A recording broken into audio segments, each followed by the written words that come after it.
कृष्णपृष्ठाय भूतले श्रीमते भक्तिवेदान्त स्वामीनिति नामिने।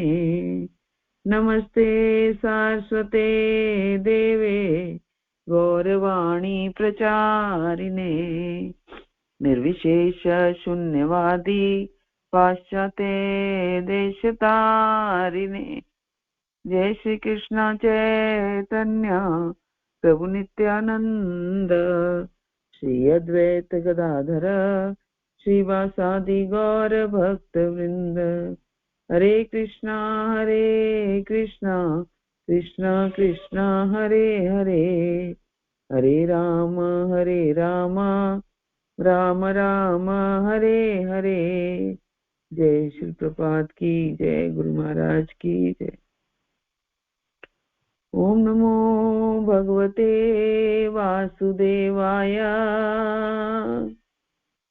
ओम नमो भगवते वासुदेवाय, ओम नमो भगवते वासुदेवाय। नारायणं नमस्कृत्य नरं चैव नरोत्तमा देवीं सरस्वतीं व्यासा ततो जयमुदीरये। नष्प्रायेषु अभद्रेषु नित्यं भागवत सेवया भगवती उत्तम श्लोके भक्तिर्नैष्ठिकी। ग्रंथराज श्रीमद् भागवतम की जय। ग्रंथराज श्रीमद् भागवतम स्कंद 3 अध्याय 22 श्लोक संख्या 8, 9 और 10 आज हम करेंगे। तो पहले श्लोक गा लेते हैं। स भवान् द्रुहितृस्नेहा परिक्लिष्ट आत्मना मम श्रोतुमर्हसि दीनस्य श्रावितं कृपया मुने। प्रिये व्रतो तान् पदो स्वसेयं दुहिता मम अन्विच्छति पतिं युक्तं वयः शीलगुणादिभिः। यदा तु भवता शीला श्रुतरूपवयो गुणान् अश्रुशृणोत् नारदातेषा त्वय्यासीत् कृतनिश्चया। कोई आवृत्ति करना चाहता है?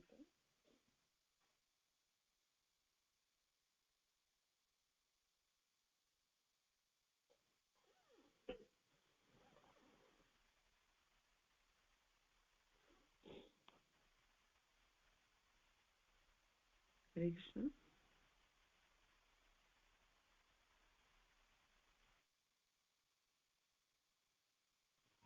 हरे कृष्णा माता जी, दंडवत प्रणाम।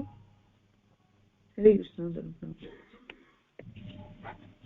सर्वभवादुहितु सने परिक्लिष्ट आत्मनो मम शरोतुं हरसि दिनस्ते शरावितं कृपया मुनान्। हरे कृष्ण माता जी, दंडवत प्रणाम। हरे कृष्ण। दंडवत हरे कृष्ण। हरे कृष्ण माता जी, प्रणाम। हरे कृष्ण। हरे श्रेय भवान् द्वित्री स्नेहा परिक्लिष्टयात्मनो मम श्रोतुम् आहार्षि दीनस्य श्रावितं कृपया मुने। हरे कृष्ण माता जी, प्रणाम। हरे कृष्ण। धन प्रणाम माता जी। हरे कृष्ण। धन प्रणाम माता जी।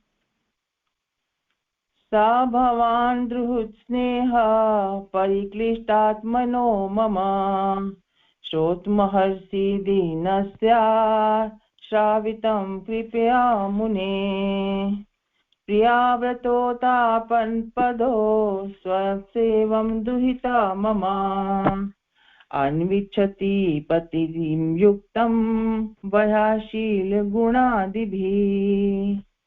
यदा तु भवता शीला श्रोतरूपवया गुणान् अश्वमोऽस्तु नारदायेषा त्वय्यासीत् कृतनिश्चया। हरे कृष्ण माता जी प्रणाम। हरे कृष्णा माता जी दंडवत प्रणाम।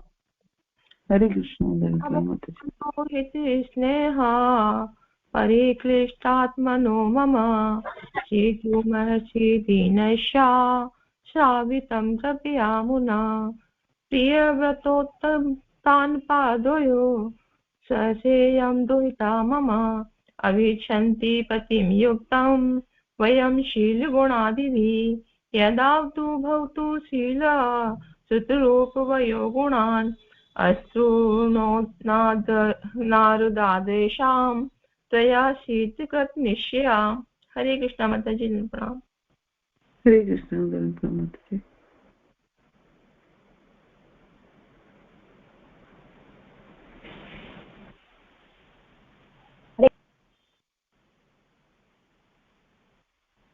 हरे कृष्ण माता जी। हरे कृष्ण माता जी। सा भवन्तु हितस्नेहा परिक्लिष्टात्मनो मां प्रेतामर्हसि दीनस्य शर्वन्तीं कृपामुने प्रियावर्तो दानपादोः स्वयं दुहिता मम अन्वाञ्छन्तीं पतिं युक्तं वयाः शीलगुणादिभ्यः यदा तु भावातः शीलश्रोतस्वरूप वयो गुणान् अश्वरोणान् ददादेशा त्वयासि कृतनिश्चया। हरे कृष्ण माता जी दंडवत प्रणाम। हरे कृष्ण माता जी। हरे कृष्ण माता जी दंडवत प्रणाम। हरे कृष्ण माता जी।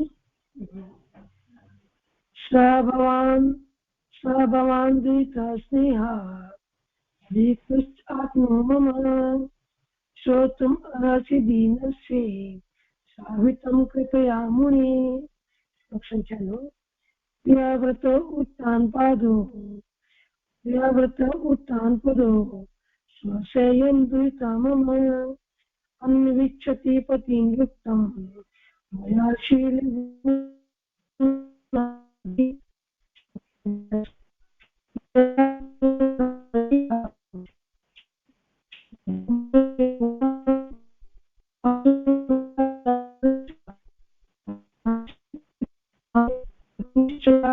हरे कृष्ण माता जी दंडवत प्रणाम। हरे कृष्ण माता जी। हरे कृष्ण माता जी दंडवत प्रणाम। हरे कृष्ण प्रभु जी। स भवान् दुहितृ स्नेहा परिक्लिष्टात्मनो मम श्रोतुमर्हसि दीनस्य श्रावितं कृपया मुने प्रिये व्रतोत्तानपदोः स्वसेयं दुहिता मम अनविच्छति पतिं युक्तं वयः शीलगुणादिभिः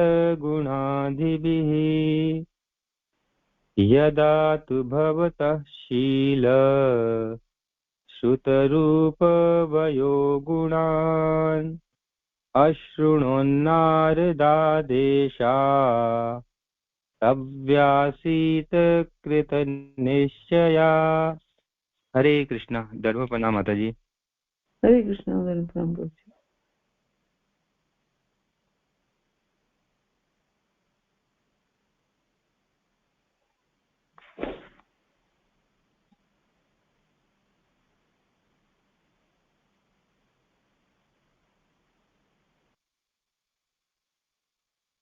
वर्ड बाय वर्ड मीनिंग पढ़ते हैं। सह आप, भवान आप, दृहित्र स्नेह अपनी पुत्री के स्नेहवश परिक्लिष्टा आत्मनः शुद्ध मन वाला मम मेरा श्रोतुम सुनने के लिए अहरसी प्रसन्न हो दीन से मुझ दीन की श्रावितम प्रार्थना को कृपा पूर्वक मुने हे मुनि कृपा पूर्वक मुझ दीन की प्रार्थना सुने, क्योंकि मेरा मन अपनी पुत्री के स्नेह से अत्यंत उद्विग्न है। तात्पर्य श्री प्रभुपाद द्वारा। श्री प्रभुपाद की जय। गुरु महाराज की जय। जब कोई शिष्य अपने गुरु से कोई संदेश प्राप्त करके उसे निष्ठा पूर्वक संपन्न कर लेता है तो उसे अधिकार है कि वे अपने गुरु से चाहे जिस प्रकार के अनुग्रह के लिए याचना करे।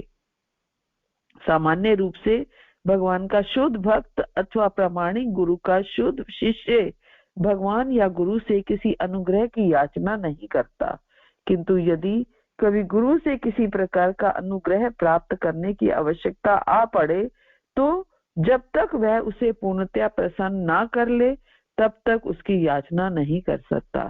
स्वयंभू मनु अपनी पुत्री के स्नेह के कारण अपने मन की बात प्रकट करना चाह रहे थे कि वे कौन सा काम कराना चाहते हैं।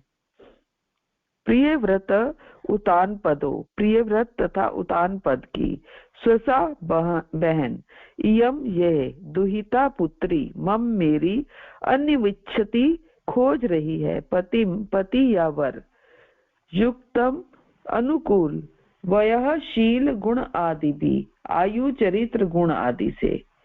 मेरी पुत्री प्रियव्रत तथा उतान पाद की बहन है। वह आयु शील गुण आदि में अपने अनुकूल पति की तलाश में है। तात्पर्य स्वयंभू मनु की युवा पुत्री देवहूति का चरित्र उत्तम था और वह योग्य भी थी, अतः वह अपनी आयु शील तथा गुण के अनुकूल पति की खोज में थी। मनु द्वारा अपनी पुत्री को प्रियव्रत तथा उतान पाद इन दो महान राजाओं की बहन के रूप में परिचित कराने का उद्देश्य था मुनि को आश्वस्त करना कि कन्या उच्च कुल की है, वह उनकी पुत्री है और साथ ही क्षत्रियों की बहन है, वह निम्न वर्ग की नहीं है। अतः मनु ने कर्दम को उपयुक्त समझकर उसे अपनी पुत्री को सौंप देना चाहा। ये स्पष्ट है कि यद्यपि देवहूति आयु तथा गुणों में व्यस्क थी, किंतु वह स्वतः पति का चुनाव करने के लिए वहां नहीं गई। उसने अपनी आयु शील तथा गुण के अनुकूल उपयुक्त पति के लिए इच्छा व्यक्त की और पिता ने स्नेहवश उसके लिए ऐसा पति ढूंढने का भार अपने ऊपर ले लिया। यदा जब तू लेकिन भवता तुम्हारा शील उत्तम चरित्र श्रुत विद्या रूप सुंदर आकार सूरत वयः युवावस्था गुणान गुण अश्रीणोत सुना नारदात नारद मुनि से ऐसा देवहूति ने त्वयि तुम में आसीत हो गई कृत निश्चया दृढ़ संकल्प। जब से इसने नारद मुनि से आपके उत्तम चरित्र विद्या रूप वय आयु तथा अन्य गुणों के विषय में सुना है, तब से वह अपना मन आप में स्थिर कर चुकी है। तात्पर्य देवहूति ने ना तो स्वतः कर्ता मुनि को देखा था और ना उसे उनके शील या गुण के विषय में कोई व्यक्तिगत अनुभव था, क्योंकि ऐसा कोई सामाजिक समागम ना था जिससे उसे ऐसी जानकारी प्राप्त हो सकती। किंतु उसने नारद मुनि से कर्दम मुनि के संबंध में सुन रखा था। किसी अधिकारी से सुनना व्यक्तिगत जानकारी प्राप्त करने से कहीं श्रेष्ठ है। उसने नारद मुनि से सुना था कि कर्दम मुनि उसके पति होने के योग्य हैं, अतः उसने अपने मन में निश्चय कर लिया था कि वे उन्हीं से ब्याह करेगी।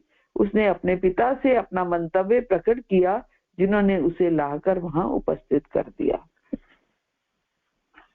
ओम अज्ञानतिमिरान्धस्य ज्ञानाञ्जनशलाकया चक्षुर्मिलितं येन तस्मै श्री गुरुवे नमः। श्री चैतन्य मनोभीष्टं स्थापितं येन भूतले स्वयं रूप कदा मह्यं ददाति स्वपदान्तिकम्। वन्देऽहं श्रीगुरो श्रीयुतपत्कमलं श्रीगुरून् वैष्णवांश्च श्रीरूपं सागरजातं सैगं रघुनाथान्वितं तं सजीवं साद्वैतं सावधूतं परिजन सहितं कृष्ण चैतन्य देवं श्री राधा कृष्ण पादान सैगण ललिता श्री विशाखान्वितांश। हे कृष्ण करुणा सिंधु दीन बंधो जगतपते गोपेश गोपिका कांत राधा कांत नमस्तुते। तप्त कांचन गौरांगी श्री राधे वृंदावनेश्वरी वृषभानु सुते देवी प्रणमामि हरिप्रिये। वाञ्छा कल्पतरुभ्यश्च कृपा सिन्धुभ्यैव च पतितानां पावनेभ्यो वैष्णवेभ्यो नमो नमः। जय श्री कृष्ण चैतन्य प्रभु नित्यानंद श्री अद्वैत गदाधर श्रीवासादि गौर भक्त वृंद। हरे कृष्णा कृष्णा कृष्णा हरे हरे, हरे राम राम राम हरे हरे। हरे कृष्ण। सभी भक्तों को मेरा दंडवत प्रणाम। ग्रंथराज श्रीमद् भागवतम की जय। ग्रंथराज श्रीमद् भागवतम स्कंद 3 अध्याय 22 श्लोक संख्या 8, 9 और 10 आज हम कर रहे हैं। तो सबसे पहले मेरी समस्त गुरु परंपरा से, श्रील प्रभुपाद से, गुरु महाराज से और आप सब भक्तों से प्रार्थना है कि मुझे आशीर्वाद दे ताकि मैं इन श्लोकों की कुछ सेवा कर पाऊं। तो प्रसंग चल रहा है कर्दम मुनि और देवहूति के परिणय का, विवाह का। तो हमने देखा कि कर्दम मुनि जो है,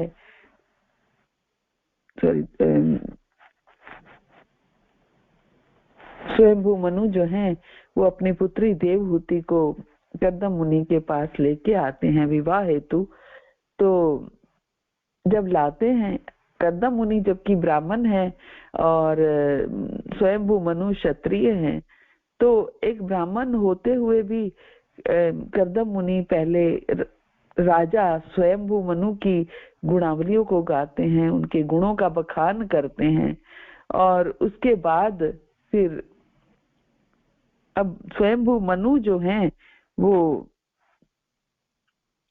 कर्दम मुनि के गुणों का बखान करते हुए और अब उनसे प्रार्थना कर रहे हैं कि हे मुनि, कृपा पूर्वक मुझ दीन की प्रार्थना सुने, क्योंकि मेरा मन अपनी पुत्री के स्नेह से अत्यंत उद्विग्न है। अब वो एक तरह से उन्हें प्रार्थना कर रहे हैं। एक पुत्री का पिता कैसे प्रार्थना करता है, भले ही उसकी पुत्री गुणों में कितनी ही अच्छी हो, लेकिन फिर भी एक पुत्री का पिता हमेशा अपने होने वाले दामाद से या समधी लोगों से हमेशा झुककर प्रार्थना ही करता है। तो ये हमें ये श्लोक बता रहा है। और प्रभुपाद तात्पर्य में बहुत सुंदर, तीनों तात्पर्य बहुत छोटे छोटे हैं लेकिन बहुत ही अच्छे, बहुत ही मैसेज वाले तात्पर्य हैं। प्रभुपाद कैसे एक श्लोक में से क्या निकाल के रख देते हैं ये हम समझ भी नहीं पाते। एक एक तात्पर्य ऐसा होता है कि हम सोच भी नहीं सकते कि इसमें से ये निकल करके आ सकता है। तो प्रभुपाद कह रहे हैं कि एक शिष्य और गुरु कैसे का संबंध किस तरीके से होता है और क्या एक शिष्य अपने गुरु से मांग सकता है कुछ या नहीं मांग सकता, याचना कर सकता है या नहीं कर सकता। क्योंकि एक तरह से यहाँ पर कर्दम मुनि जो है वो एक गुरु रूप में है और स्वयंभू मनु जो है एक शिष्य रूप में है। और एक शिष्य अपने पुत्री को अपने विवाह के लिए प्रस्तुत कर रहे हैं। तो जब कोई, प्रभुपाद बता रहे हैं, जब कोई शिष्य अपने गुरु से कोई संदेश प्राप्त करके उसे निष्ठा पूर्वक संपन्न कर लेता है तो उसे अधिकार है कि वे अपने गुरु से चाहे जिस प्रकार के अनुग्रह की याचना करे। कि एक शिष्य अगर अपने गुरु की आज्ञा का पालन करता रहता है, अपने गुरु की हर कार्य में सहायक बनता है और हमेशा एक विनम्र शिष्य बनकर के रहता है, तो उसको ये अधिकार प्राप्त हो जाता है कि वह अपने गुरु से चाहे जिस प्रकार का अनुग्रह करना चाहे उसके लिए याचना कर सकता है। ये बताया गया है कि कौन सा शिष्य अपने गुरु से याचना करने के लिए, कुछ मांगने के लिए, कुछ प्रार्थना करने के लिए जो है अधिकारी है। हर शिष्य अधिकारी नहीं है। वो शिष्य अधिकारी क्या, कौन सा शिष्य अधिकारी है जो अपने गुरु से कोई संदेश प्राप्त करके उसे निष्ठा पूर्वक संपन्न कर लेता है, यानी कि अपने गुरु की हर आज्ञा को शिरोधार्य करके उसे कैसे संपन्न करता है ना। प्रभुपाद कहते हैं कि सामान्य रूप से भगवान का शुद्ध भक्त अथवा प्रमाणिक गुरु तथा का शुद्ध शिष्य भगवान या गुरु से किसी अनुग्रह की याचना नहीं करता। अक्सर हम एक भक्त या एक शिष्य ना, भक्त भगवान जो शुद्ध भक्त होता है वो भगवान से किसी चीज की याचना नहीं करता। एक शुद्ध शिष्य जो होता है वो भी भगवान से किसी चीज की याचना नहीं करता। लेकिन यदि कभी गुरु किसी तरह का अनुग्रह प्राप्त करने की आवश्यकता आ पड़े, कभी गुरु से कुछ हमें मांगने की आवश्यकता आन पड़े, गुरु मांगना मीन्स कोई भी प्रार्थना मांगना मीन्स ये नहीं है कि हम कोई भौतिक वस्तु मांगे। कुछ भी ऐसी प्रार्थना अगर ऐसे अवसर आ जाए कि हमें गुरु से कुछ याचना करने की आवश्यकता आन पड़े, तो जब तक वह पूर्णतया प्रसन्न ना कर ले तब तक याचना नहीं कर सकता। जब तक वो गुरु को प्रसन्न ना कर ले, भगवान को प्रसन्न ना कर ले, तब तक उसकी याचना वो नहीं कर सकता। तो ये श्लोक हमें बता रहा है कि कैसे हम गुरु को कैसे कब याचना कर सकते हैं, याचना करने के अधिकारी कब बन सकते हैं, जब हम गुरु को प्रसन्न कर ले। तो इसका अर्थ क्या है कि गुरु की प्रसन्नता कितनी महत्वपूर्ण है। हम गुरु को कैसे प्रसन्न करें ये हमें सिखा रहा है ये श्लोक। निष्कपट और निस्वार्थ सेवा ये एक मुख्य वो है कि गुरु को प्रसन्न करने के लिए, है ना। जब हम निष्कपट और निस्वार्थ सेवा करते हैं गुरु की, तो गुरु को प्रसन्न कर सकते हैं। आप गुरु को क्या, आप किसी की भी निष्कपट और निस्वार्थ सेवा करेंगे तो हर कोई प्रसन्न हो जाएगा। तो गुरु तो वैसे भी बहुत कृपालु, बहुत दयालु होते हैं। तो अगर हम थोड़ी सी भी निस्वार्थ और निष्कपट सेवा करते हैं तो गुरु प्रसन्न हो जाते हैं। तो हम अपने शास्त्रों में इसके कई उदाहरण देखते हैं, कई ऐसे एग्जाम्पल्स देखते हैं कि हमें ऐसे एग्जाम्पल्स दिए गए हैं कि हमारे आचार्यों ने ही अपने गुरुजनों को कैसे प्रसन्न किया, स्वयं भगवान ने अपने गुरुजनों को कैसे प्रसन्न किया, है ना। माधवेंद्र पुरी जो थे अपने जीवन के अंतिम चरण में बड़े दुर्बल हो गए थे। माधवेंद्र पुरी चैतन्य महाप्रभु के गुरु थे और जब उनके जीवन का अंतिम समय आया तो वृद्धावस्था के कारण वो बड़े दुर्बल हो गए थे। वो अपने आप से चलने फिरने या किसी भी कार्य करने में वो असमर्थ थे, नहीं कर पाते थे और इसलिए उन्हें उसके लिए हेल्प की आवश्यकता होती थी। कोई सहायक चाहिए होता था, कोई सपोर्ट करने वाला चाहिए होता था अपने दिनचर्या के कार्य करने के लिए भी। तो ईश्वरपुरी जो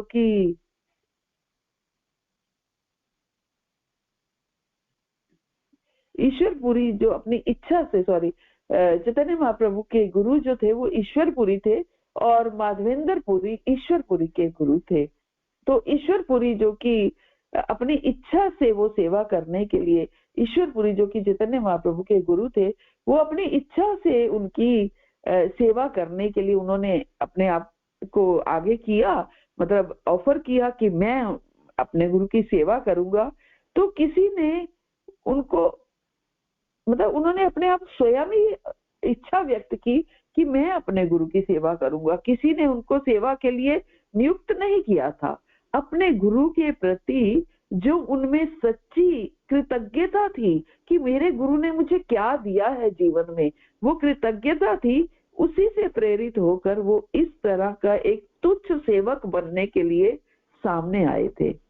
और अधिक महत्वपूर्ण बात यह है कि ईश्वरपुरी ने वास्तविक भक्ति भावना से अपने गुरुदेव की सेवा की, ना कि एक फॉर्मेलिटी के तौर पे, मात्र एक औपचारिक रूप से नहीं। वे स्वयं अपने गुरु के मल मूत्र की साफ सफाई करते। उन्होंने कभी भी इस सेवा को कभी ऐसे परेशानी की तरीके से या झंझट के तरीके से या फिर दंड के रूप में उसे नहीं लिया, बल्कि वे बड़े प्रसन्न चित्त होकर बड़ी कृतज्ञता के साथ सेवा करते थे। उन्होंने ना तो कभी ये शिकायत की कि वो रोज एक ही तरह की सेवा करके ऊब चुके हैं, और ना ही उन्होंने अपने किसी गुरु भाई से ये कहा कि वे लोग इस सेवा के भार को अपने ऊपर ले लें, भी कभी थोड़े दिन वो भी कर दें, मेरे ऊपर बहुत बर्डन है। कभी उन्होंने ऐसा नहीं कहा। इसके बजाय वे अपने आप को बड़ा भाग्यशाली और धन्य मानते थे कि उन्हें अपने गुरु की एक निजी सेवा करने के लिए इतना दुर्लभ अवसर प्राप्त हुआ था। केवल इतना ही नहीं, हर समय वो हरे कृष्ण महामंत्र का कीर्तन करके और कृष्ण कथा सुना करके अपने गुरु माधवेंद्र पुरी को निरंतर कृष्ण का स्मरण करने के लिए एक बहुत आनंद प्रदान करते थे। हालांकि उन्होंने बहुत सुंदर सेवा प्रदान की। उन्होंने माधवेंद्र पुरी को पूरी तरह से संतुष्ट कर दिया था और उनका हृदय जीत लिया था। उनके आदर्श रवैये ने उनके गुरु को बहुत ही संतोष प्रदान किया था। श्री विश्वनाथ चक्रवर्ती ठाकुर कहते हैं कि केवल जब किसी शिष्य ने कुछ ऐसी सेवा की है जिससे उसने उसके गुरु के हृदय को छू लिया हो और वे संपूर्ण तौर पर संतुष्ट हो गए हो, तभी उस शिष्य को अपने गुरु से आशीर्वाद मांगने का अधिकार बनता है। सोचिए क्या कह रहे हैं विश्वनाथ चक्रवर्ती ठाकुर कि जब किसी शिष्य ने अपने गुरु की कुछ ऐसी सेवा की हो जिससे उसने उसके गुरु के हृदय को छू लिया हो और वे गुरु जो है वो पूरी तरह से संतुष्ट हो गए हो, और तभी उस शिष्य को अपने गुरु से आशीर्वाद मांगने का अधिकार है। इसके अदरवाइज उसको अपने गुरु से आशीर्वाद मांगने का अधिकार नहीं है। अपने गुरु से आशीर्वाद मांगना छल है। विश्वनाथ चक्रवर्ती ठाकुर कहते हैं कि अपने गुरु से आशीर्वाद मांगना छल है।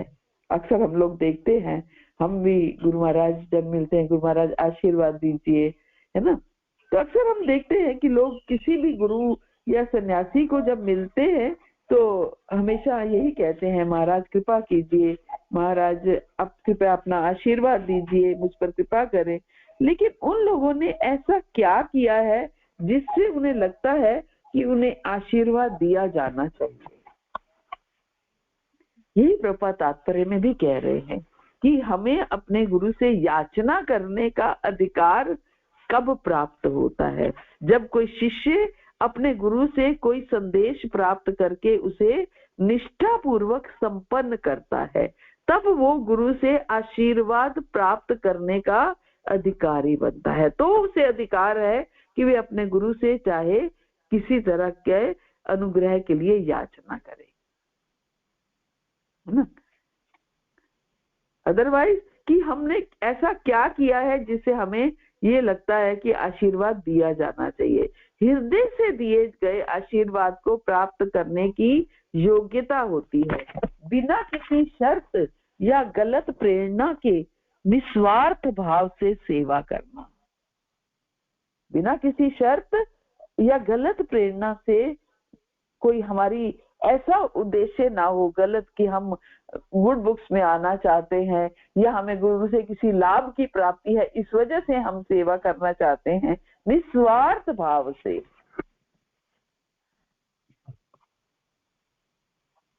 है ना, निस्वार्थ भाव से और निष्कपट भाव से गुरु की सेवा करना। आशीर्वाद यदि ना भी मांगा जाए तो भी ऐसे सच्चे शिष्य के पीछे पीछे आशीर्वाद अपने आप ही आ जाता है। आशीर्वाद मांगने की आवश्यकता नहीं होती, आशीर्वाद ऐसे सच्चे शिष्य के पीछे पीछे अपने आप आ जाता है। जिस किसी शिष्य ने भी अपने गुरु को प्रसन्न करके आशीर्वाद प्राप्त कर लिया है, उसके लिए भक्ति के सिद्धांतों का पालन करना बड़ा सरल और आसान हो जाता है, और उसके लिए चाहे वो स्त्री हो या पुरुष हो, कृष्ण भक्ति के मार्ग पर प्रगति करने में कोई बाधा नहीं आती। और इसके बिल्कुल विपरीत अगर कहे तो जिस किसी को भक्ति के नियमों के पालन में कठिनाई हो रही है, उसने अपने गुरुदेव को अभी तक प्रसन्न नहीं किया है, और इस कारण उसे उनकी कृपा अभी तक प्राप्त नहीं हुई है।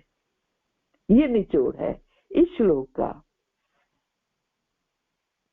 इस कौन में आज हमें जो भी पद या जो भी स्थिति प्राप्त हुई है, गुरु महाराज ने हमें टीचर्स बनाया, मेंटर्स बनाया, लीडर्स बनाया, जो भी बनाया वे हमें हमारे गुरुओं ने दिया है। आज हम जो कुछ भी हैं सब उनकी कृपा से है, क्योंकि भौतिक पद का ये स्वभाव है कि इसको धारण करने वाला व्यक्ति मिथ्या अभिमान में आ जाता है और बड़ी आसानी से अपने आप को स्वामी मानने लगता है। इसलिए एक गंभीर साधक भक्त को इसके एकदम विपरीत सावधानी बरतनी पड़ेगी, है ना। एक जो साधक गंभीर है, जो ये अपनी भक्ति में गंभीर है, उसको बड़ी अलर्ट रहना पड़ता है, बहुत सावधानी बरतनी पड़ती है कि हमारे गुरुजनों के प्रति हमारे सदा हम आभारी रहें, विनीत रहे, आज्ञाकारी रहने में भौतिक पद और प्रतिष्ठा को कभी भी बाधक नहीं बनना चाहिए। हमारा भौतिक पद कोई भी हो, हम कितनी ही ऊंची पोस्ट पर हो, कितने भी, लेकिन ये पद कभी भी बाधक ना बने और ना ही उस पद का हम पर किसी प्रकार का गलत प्रभाव पड़ना चाहिए, जिस कारण हम अपने गुरुजनों के पद या स्थान को छोटा समझने लगे। गुरुजनों के पद को छोटा समझने का अपराध कर बैठे। किसी को भी किसी संस्था में पद केवल इसलिए नहीं दिया जाता क्योंकि वह बहुत योग्य शिष्य है। ऐसा नहीं है कि कोई बहुत योग्य शिष्य हो तभी उसको ये पद दिया जाता है। ये पद इस धारणा के साथ भी दिया जा सकता है कि जो व्यक्ति आध्यात्मिक मार्ग पर उतना स्थिर या गंभीर नहीं है जितना उसे होना चाहिए, तो अगर उसको ये पद दे दिया जाए तो वो कम से कम अपने पद पर भी गंभीर हो जाएगा, है ना। तो ये देखकर कोई शिष्य भौतिक पद के अभाव में आध्यात्मिक आंदोलन को छोड़ सकता है कि मुझे कोई भी पोस्ट नहीं दी गई तो मुझे भक्ति, उसको तो दे दी गई, मुझे नहीं दी गई। इसलिए आध्यात्मिक गुरु ऐसे शिष्य को आध्यात्मिक मार्ग में बनाए रखने के लिए, भक्ति में बनाए रखने के लिए उनको ऐसा पद, भौतिक पद प्रदान कर देते हैं जिससे वो भक्ति में बना रहे। तो इसलिए ये अहंकार हमें नहीं करना चाहिए कि हम इस लायक हो गए कि गुरु ने हमें इस पद पर पहुंचा दिया। हो सकता है हम भक्ति से ही डगमगा रहे हो तो गुरु ने कृपा हेतु हमें ये पद दे दिया कि ताकि कम से कम हम भक्ति से डगमगाए ना। इसलिए जो संस्था में पद प्राप्त होने पर हम झूठे घमंड से फूलने लगते हैं, वो फूलने की आवश्यकता नहीं है क्योंकि ये जरूरी नहीं है कि ये पद आपकी योग्यता के अनुसार आपको मिला हो। आपकी कमी को सुधारने के लिए, हमारी कमी को सुधारने के लिए क्या पता गुरुदेव ने हमें ये पद दिया हो। इसलिए अपनी स्थिति को और अपने स्तर को भूलना नहीं चाहिए और हमें ऐसे जो है इस पद को प्राप्त करके उसको निभाने का प्रयास करें। इस आंदोलन के शुरू के दिनों में भक्तगण अपने गुरु को जब भी देखते हैं तो हर बार दंडवत प्रणाम किया करते थे। श्रील प्रभुपाद द्वारा सिखाई गई ये रीति है कि गुरु को जब भी देखो दंडवत प्रणाम करो। लेकिन आजकल व्यावहारिकता के नाम पर ये संस्कृति बन गई है, और यदि हमने 1 या 2 बार प्रणाम कर दिया है तो उतना बहुत है। फिर भी हमें पता होना चाहिए कि बार बार दंडवत प्रणाम करने का लाभ ये है कि हम सेवक के रूप में अपने वास्तविक स्थान को और स्वामी के रूप में गुरु के स्थान को कभी भूलेंगे नहीं। हम अपने आप को सदा सेवक मानते रहें, समझते रहें, और गुरु को उसका वास्तविक स्थान उनका कभी ना भूलें। होता क्या है, हम ये सोचते हैं हम बीमार पड़ते हैं, आध्यात्मिक गुरु भी बीमार पड़ते हैं। हम इलाज के लिए हॉस्पिटल जाते हैं तो गुरु भी हॉस्पिटल जाते हैं। हम भोजन करते हैं, वो भी भोजन करते हैं। हम सोते हैं, वो भी सोते हैं। तो दोनों में अंतर क्या है? दोनों में अंतर क्या है? अंतर है चेतना का। अंतर क्या है? अंतर चेतना का है।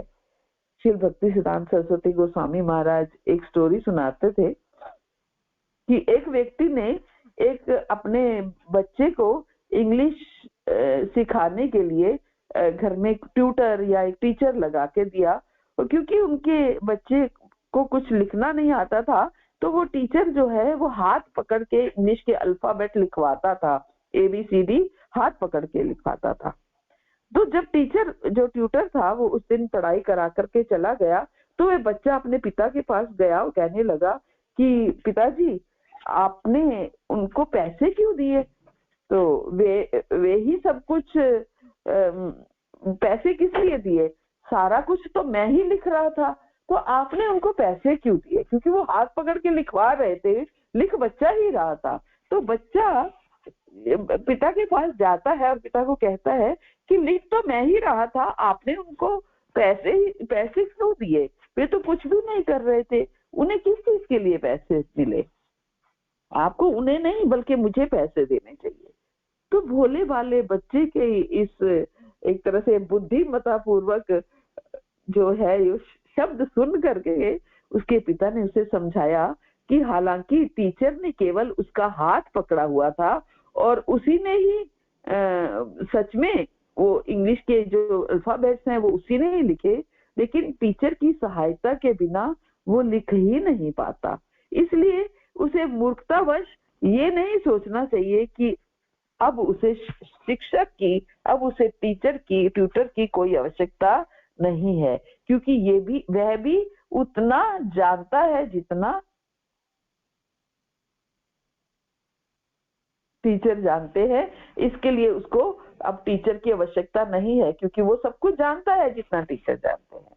इसी तरह हालांकि हमारे आध्यात्मिक गुरु हमारे स्तर तक नीचे आते हैं और अच्छे भक्त बनने में हमारी मदद करने के लिए कई तरीके अपनाते हैं। दुर्भाग्यवश हम ये सोचना शुरू कर देते हैं कि हम पहले से ही अच्छे भक्त हैं और हम उतना ही जानते हैं जितना हमारे गुरु जानते हैं, और अब हमें उनकी जरूरत नहीं है।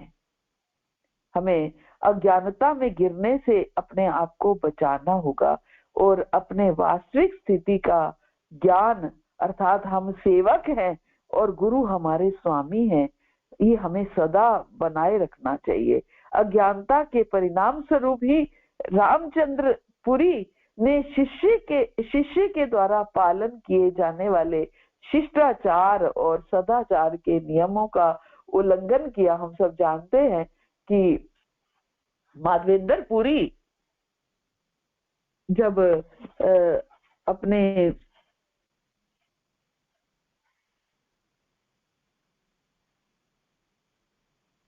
मृत्यु शैया पर कह सकते हैं, या जब अंत समय जब वो बहुत बेड रिडन से थे, एक तरह से उनको अभी हम चर्चा कर रहे थे कि जैसे उनको हर समय अपने दिनचर्या के कार्यों के लिए भी मदद की आवश्यकता पड़ती थी, तो रामचंद्र पुरी जो थे वो उनकी दोष वृत्ति की आदत थी और दूसरों में दोष ढूंढना वो हमेशा करते थे। तो जब माधवेंद्र पुरी रेमुना में अपनी मृत्यु शैया पर थे तब वे कृष्ण के वियोग में बहुत गहराई से वियोग में थे और कृष्ण उस एपिसोड को, उस लीला को याद करते थे जब कृष्ण मथुरा चले गए थे सबको छोड़ करके, राधा रानी को छोड़ करके, और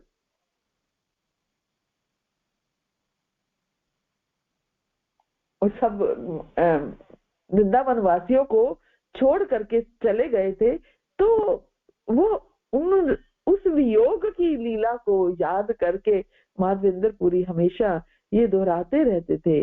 वो श्लोक है ना चैतन्य चरितामृत का,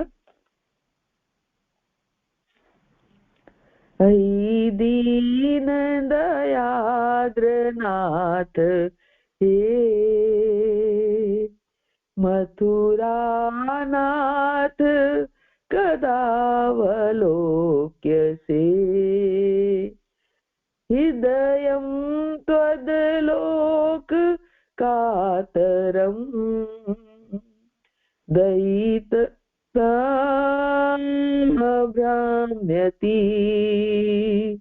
किं करोम्यहम्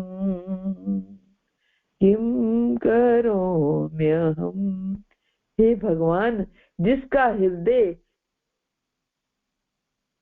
अभागे की हालत देखकर नरम हो जाता है, हे मथुरा के स्वामी, मैं आपके कब दर्शन करूंगा। हे प्रभु, तुझे ना देखकर मेरा हृदय पीड़ा से भर गया है और भ्रमित हो गया है, मैं क्या कर सकता हूँ। तो इस तरह से ये वियोग की लीला जो है माधवेंद्र पुरी के मानस पटल पर चलती रहती थी और वो इस लीला को याद कर करके रोते रहते थे और क्रंदन करते रहते थे। तो इस तरह ईश्वर पुरी जो कि चैतन्य महाप्रभु के गुरु थे, वो भी माधवेंद्र पुरी के शिष्य थे और रामचंद्र पुरी भी माधवेंद्र पुरी के शिष्य थे। वो दोनों ही उस समय उपस्थित थे जब वो मृत्यु शैया पर थे, तो वो दोनों ही उस समय उपस्थित थे। रामचंद्र पुरी को अपने ये आध्यात्मिक गुरु की मनोदशा के बारे में कोई समझ नहीं थी और वे उनके साथ एक सामान्य इंसान की तरह व्यवहार करते थे और बड़े ही अहंकार पूर्वक उन्हें ये निर्देश देते थे। उन्हें कहते थे कि याद रखें कि आप पूरी तरह ब्रह्म के आनंद से भरे हुए हैं, तो आप अपने ब्रह्म स्वभाव के ज्ञाता हैं और ब्रह्म स्वभाव के ज्ञाता होते हुए भी इस तरह रोते क्यों रहते हैं। वो उनके क्रंदन को, उनके रोने को समझ नहीं पाते थे कि वो ये कहते थे कि आप तो ब्रह्म स्वभाव के हैं, तो आप इस तरह, उनको ऐसा लगता था कि शायद ये दुखी हैं, शायद वो बेड पर हैं, इस वजह से ये रोते रहते हैं। तो उनको ये बताते थे आप तो जानते हैं कि ये शरीर छोड़ना है, तो फिर आप रोते क्यों रहते हैं। तो माधवेंद्र पुरी ने को ये उनके ऐसे वचन सुनकर कि वो ये समझ ही नहीं पा रहे थे कि कैसे वो भगवान के वियोग में रो रहे हैं, भगवान की वो लीला को याद करके रो रहे हैं, इस भावना को वो समझ नहीं पाते थे ना ही तो माधवेंद्र पुरी ने बहुत ही अज्ञानता और अपमान भरे ऐसे वचन सुने जब रामचंद्र पुरी से, तो बड़े क्रोधित हो गए और रामचंद्र को डांटते हुए कहने लगे कि तुम यहाँ से चले जाओ, मैं तुम्हारी शक्ल भी नहीं देखना चाहता, मुझे अपना दोबारा मुंह भी मत दिखाना, यदि मैं मरते समय भी तुम्हें देखूं तो मुझे निम्न जन्म प्राप्त होगा। तो इस तरीके से वो उन पर क्रोधित हो गए, है ना। अपने अपराधों के बावजूद भी माधवेंद्र पुरी ने रामचंद्र पुरी से अपना आशीर्वाद वापस ले लिया। उन्होंने इसके बाद भौतिक इच्छाएं उनकी शुरू हो गई और वे कृष्ण में उनकी कोई रुचि नहीं रही, वो एक शुष्क दार्शनिक बन गए और इतना ही नहीं बल्कि वो एक सब में दोष ढूंढने वाले, दोष वृत्ति आने लगी। तो इस संबंध में श्री भक्ति सिद्धांत सरस्वती गोस्वामी महाराज कहते हैं कि भले ही रामचंद्र पुरी ने अपने गुरु को कृष्ण से अलग होने का दुख झेलते हुए देखा, लेकिन वो इस भावनाओं के, इस एक तरह से प्रवाह को समझ नहीं पाए, उसको पहचान नहीं पाए। उन्होंने अपने गुरु को एक साधारण व्यक्ति समझ लिया और उनकी मनोदशा को समझ नहीं पाए। उसके परिणाम क्या हुआ? उसके परिणाम उन्होंने उसे ब्रह्म की एकता का अनुभव करने का मूल्य समझाने की प्रयास किया। तो माधवेंद्रपुरी ने अपने शिष्य की मूर्खता और उनके निर्देशों की अवहेलना जो उन्होंने की थी, उसके ऊपर भी उन्होंने इस बात का रिएक्ट किया। तो इस तरह उनकी भलाई की कामना करना बंद कर दिया। उन्होंने उन्हें छोड़ दिया और उसे भगा दिया। दूसरी ओर ईश्वरपुरी ने न केवल अपने गुरु की शिक्षाओं का पालन किया, बल्कि शारीरिक रूप से, हमने अभी चर्चा की कि वो शारीरिक रूप से उनकी सेवा की और उसी तरह उनकी दया की प्राप्ति की। कृष्ण के प्रेम में वो डूब गए। दोनों ही माधवेंद्रपुरी के शिष्य हैं। एक को माधवेंद्रपुरी जी ने एक तरह से सजा दी और दूसरे ईश्वरपुरी जी को जो है उनको आशीर्वाद दिया। मांगना नहीं पड़ा उनको आशीर्वाद, आशीर्वाद स्वतः चल करके आ गया, है ना। आशीर्वाद स्वतः चल करके आया। कैसे? सेवा से, है ना। अज्ञानता के कारण रामचंद्रपुरी ने शिष्य धर्म का पालन नहीं किया, शिष्टाचार और सदाचार के नियमों का उल्लंघन किया। उन्होंने ये मान लिया था कि उनके शब्द उनके पीड़ित गुरु को सांत्वना और प्रोत्साहन प्रदान करेंगे, लेकिन वास्तव में उन्होंने गुरु को और अधिक पीड़ा पहुंचाई। उन्होंने गुरु को और अधिक पीड़ा पहुंचाई। उनके ऐसे शब्द सुनकर गुरु को बहुत पीड़ा पहुंची। मिथ्या अभिमान के कारण उन्होंने कृपा तत्व को अनदेखा कर दिया, गुरु की कृपा को अनदेखा कर दिया और अपने अतीत की स्थिति को भुला दिया और अपने आप को गुरु से अधिक ज्ञानी और बुद्धिमान समझने की गलती कर दी और इस तरह गंभीर अपराध कर बैठे, है ना। हम सब जानते हैं रूप गोस्वामी और जीव गोस्वामी की कथा। जब रूप गोस्वामी भक्ति रसामृत सिंधु लिख रहे थे और उसमें उन्होंने जो वो श्लोक लिखा था, मुक्ति मुक्ति मुक्ति पिशाचनी कर वाला श्लोक जो लिखा था, तो जब ऊपर से वल्लभाचार्य जी आए तो उन्होंने वल्लभाचार्य जी को वो पढ़वाया कि वो भक्ति रसामृत सिंधु में लिख रहा हूँ। तो वल्लभाचार्य जी ने जब ये वाला श्लोक पढ़ा कि मुक्ति को पिशाचनी कहा गया है, तो वल्लभाचार्य जी ने उसके ऊपर थोड़ा सा कमेंट किया कि मुक्ति को आपने पिशाचनी क्यों कहा है। तो बहुत मुक्ति के लिए तो लोग इतनी तपस्याएं करते हैं और आपने मुक्ति को पिशाचनी कह दिया। तो ये कहकर तो उन्होंने रूप गोस्वामी पाद ने उनके वाणी को अपने शिरोधार्य किया और माना कि हाँ नहीं, मैंने गलती की है, मैं ये ठीक कर दूंगा।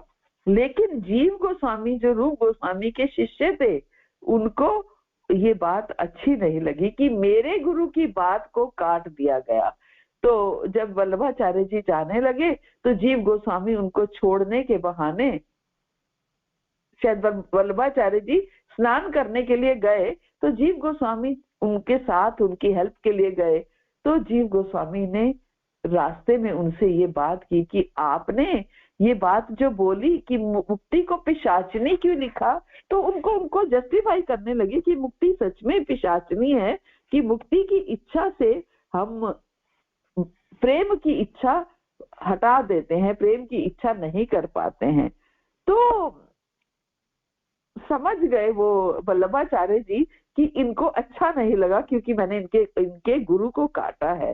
तो वल्लभाचार्य जी जब वापिस आए जीव गोस्वामी के साथ और आकर के रूप गोस्वामी को बोला कि नहीं, वो जो आपने वो बोला था ना कि मैंने ये बोला था कि वो श्लोक काट देना, वो ठीक नहीं है, वो उसको कंटिन्यू करो, वो उसको काटना मत, उसको कंटिन्यू करो। तो मुझे आप जीव गोस्वामी ने ये बात समझा दी है कि वो सच में मुक्ति पिशाचनी ही है। सच में मुक्ति की इच्छा जब हो जाती है तो प्रेम की इच्छा नहीं रहती है, प्रेम की इच्छा समझ में नहीं आती है। तो जब वल्लभाचार्य जी चले गए तो फिर रूप गोस्वामी ने जीव गोस्वामी को खूब फटकारा और कहा कि चलो अब यहाँ से चले जाओ, अब मुझे अपनी, तुम तो इस मेरी सेवा करने के लायक ही नहीं हो, क्योंकि तुम्हें ये बात समझ ही नहीं आती कि अपने सीनियर्स को हमें करेक्ट नहीं करना है, गुरुजनों को करेक्ट नहीं करना है, भले ही उन्होंने कुछ भी किया हो। तो तुम तो मेरी सेवा करने के लायक क्या, वृंदावन में रहने के लायक भी नहीं हो। तो जीव गोस्वामी चले गए वहां से और जाकर के बरसाना में रहने लगे। और हम सब जानते हैं कि उनकी बड़ी जर्जर हालत हो गई और बिल्कुल वो कुछ ना खाते ना पीते, ऐसे ही रहते और इतने जीर्ण दशा हो गई उनकी। और रूप गोस्वामी, देखिए ये गुरु और शिष्य के संबंध थे। हम ऐसे संप्रदाय की में आए हैं जिस संप्रदाय में ऐसे गुरु और शिष्य का मार्गदर्शन हमें मिला है, जैसे माधवेंद्रपुरी और ईश्वरपुरी और रूप गोस्वामी, जीव गोस्वामी। तो कैसे हम समझे इन बातों को, कैसे अपने जीवन में अप्लाई करें। ना गुरु ने उस समय सोचा शिष्य को निकालते हुए कि तुम चले जाओ, अगर ये चले गए तो कहीं मेरा सारा काम रह जाएगा, मेरी सेवा कौन करेगा। उस समय रूप गोस्वामी इतनी बुक्स लिखते थे, मेरी बुक्स की एडिटिंग है, पेपर लाना, ये वो जो भी कार्य थे वो कौन करेगा। उन्होंने एक बार नहीं सोचा। और शिष्य ने एक बार नहीं सोचा कि मेरी इतनी सी गलती की वजह से गुरु मुझे निकाल रहे हैं वृंदावन से, सेवा से विमुक्त तो कर ही रहे हैं, वृंदावन से बाहर निकाल रहे हैं। और फिर जब सनातन गोस्वामी ने देखा एक बार जीव गोस्वामी की ऐसी कंडीशन, तो आकर के रूप गोस्वामी को बोला कि रूप, तुम इतनी पुस्तकें लिख रहे हो, वैष्णव धर्म का जो है वो निचोड़ क्या है, वैष्णव धर्म का निचोड़ क्या है। तो रूप गोस्वामी कहने लगे, वैष्णव धर्म का निचोड़ है जीवेर दया, वैष्णव सेवा और नामे रुचि। ये वैष्णव धर्म का निचोड़ है, जीवेर दया, वैष्णव सेवा और नामे रुचि। अच्छा, जीवेर दया, वैष्णव सेवा और नामे रुचि निचोड़ है। सनातन गोस्वामी कहने लगे, तुम्हें पता है ये कि जीवेर दया, वैष्णव सेवा और नामे रुचि निचोड़ है कि सिर्फ बुक्स में लिखने के लिए है। जीवेर दया मीन्स जीव दया, तुमने जीव पर दया की, जीव की हालत देखो क्या हालत हो रही है, जर्जर कंडीशन में है। तो फिर उसी समय तुरंत रूप गोस्वामी पाद ने जीव गोस्वामी को पत्र लिखा, और कि तुम्हें पत्र में क्या लिखा, मुझे तुम्हारी सेवाओं की आवश्यकता है, तुम जल्दी लौट आओ। ये क्यों लिखा, क्योंकि अगर वो ये नहीं लिखते तो जीव गोस्वामी हो सकता है ये कहते कि तुम्हारा अपराध की सजा पूरी हो चुकी है, अब तुम आ जाओ। तो जीव गोस्वामी हो सकता है ये कहते, नहीं नहीं, मेरा अपराध तो बहुत बड़ा था, मैं इस अपराध की सजा कभी पूरी नहीं हो सकती। लेकिन जब उन्होंने ये लिखा, मुझे आपकी सेवाओं की आवश्यकता है, तो जीव गोस्वामी दौड़े चले आए कि मेरे गुरु को मेरी सेवाओं की आवश्यकता है। उनके मन में ये भाव नहीं आया, अच्छा आज मेरी सेवाओं की आवश्यकता पड़ गई तो गुरु ने मुझे वापस बुला लिया, देखा मेरी सेवाओं की आवश्यकता पड़ ही गई। ये गुरु शिष्य का संबंध था। हमारे आचार्य, हमारे संप्रदाय की जिनकी शिक्षाओं के आधार पर हमारा संप्रदाय चल रहा है, हम उसी गुरु शिष्य संप्रदाय के शिष्य हैं, है ना। तो क्या सीख रहे हैं हम, ये हमें आज का श्लोक हमें यही सिखा रहा है कि कब आप पात्र बन सकते हैं गुरु से आशीर्वाद प्राप्त करने का, कब आप गुरु की कृपा प्राप्त करने के योग्य बन सकते हैं, ये हमें आज का श्लोक सिखा रहा है। तो इस एक श्लोक में ही इतना कुछ था कि रसिकानंद प्रभु एक बहुत महान व्यक्ति थे और वो श्यामानंद प्रभु के शिष्य थे, जो गौड़ी वैष्णव संप्रदाय के एक महान वैष्णव आचार्य थे और नरोत्तम दास ठाकुर के समय के थे। जब नरोत्तम दास ठाकुर थे उस समय के थे। एक बार ऐसा हुआ कि रसिकानंद प्रभु उत्कल के एक राजा की सभा में प्रवचन कर रहे थे और कुछ ही देर में एक मैनेजर, एक तरह से दरबार, जो वहां के दरबार का मैनेजर था, वो आया और जिसके कारण राजा का जो ध्यान है, क्योंकि राजा थे और उनका मैनेजर वहां पर आया तो उनका ध्यान थोड़ा हट गया, ध्यान भटक गया कि रसिकानंद प्रभु कथा सुना रहे थे तो कथा से ध्यान भटक करके उनकी तरफ चला गया।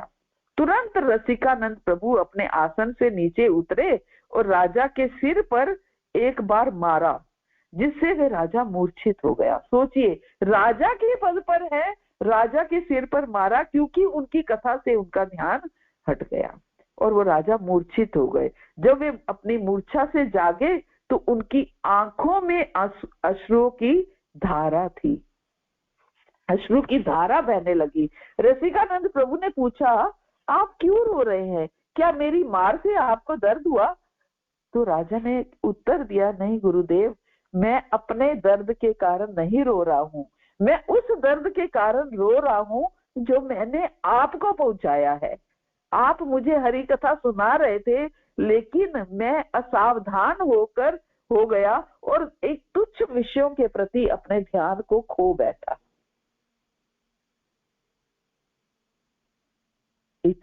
ये जो वो एंटर उन तुच्छ विषयों के प्रति अपने ध्यान को खो बैठा। मैं एक गौण विषय को ज्यादा महत्व दे रहा था और इस असावधानी, ये मेरी लापरवाही के कारण मैंने आपके प्रति अपराध किया है, कृपया आप मुझे क्षमा करें। रसिकानंद प्रभु ने राजा को क्षमा किया और गले से, हृदय से लगा लिया।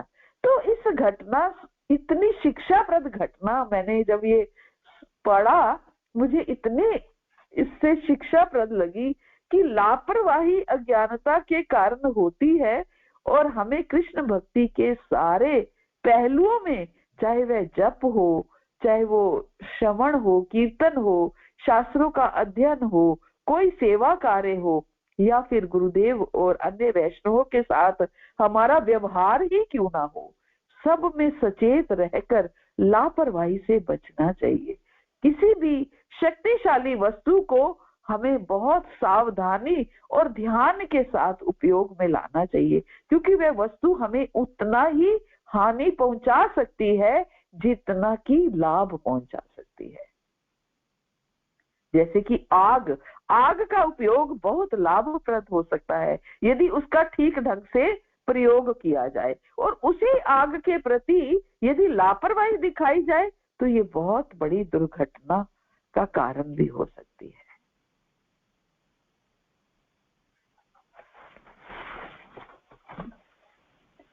तो ये हम सीख सकते हैं इन सब श्लोकों से, और इन भागवत हमें इतना कुछ सिखा के जाती है। तो हम बहुत सुंदर, ये इसका तात्पर्य छोटा सा लेकिन इतना मैसेज था कि अगले श्लोक पे थोड़ा थोड़ा हम चर्चा करते हैं, समय वैसे होने को है लेकिन थोड़ी थोड़ी, क्योंकि हम विवाह के ऊपर पिछली क्लास ले चुके थे इसलिए मैंने विवाह के ऊपर फोकस नहीं करना चाहा था।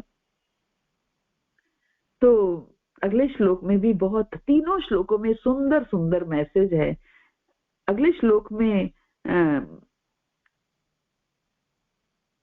स्वयं मनु कह रहे हैं कि मेरी पुत्री प्रियव्रत तथा उतानपाद की बहन है, वह आयु, शील, गुण आदि में अपने अनुकूल पति की तलाश में हैं। तो ये श्लोक हमें बता रहा है कि विवाह जो है परिवार के अनुसार होने चाहिए, है ना। वो अपने परिवार के बारे में बता रहे हैं। मेरी पुत्री प्रियव्रत और उतानपाद की बहन है। प्रभुपाद कहते हैं कि वो इसलिए बता रहे थे